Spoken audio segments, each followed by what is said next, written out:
925 centimeters in feet?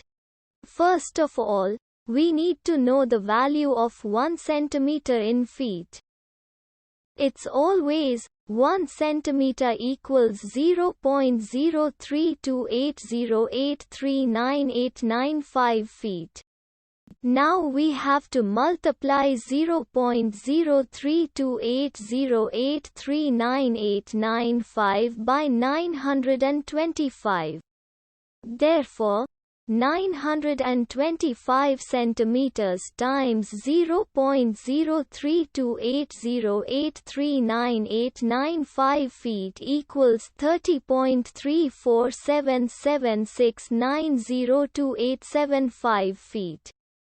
So, in other words, 925 centimeters equals 30.3477690285 feet.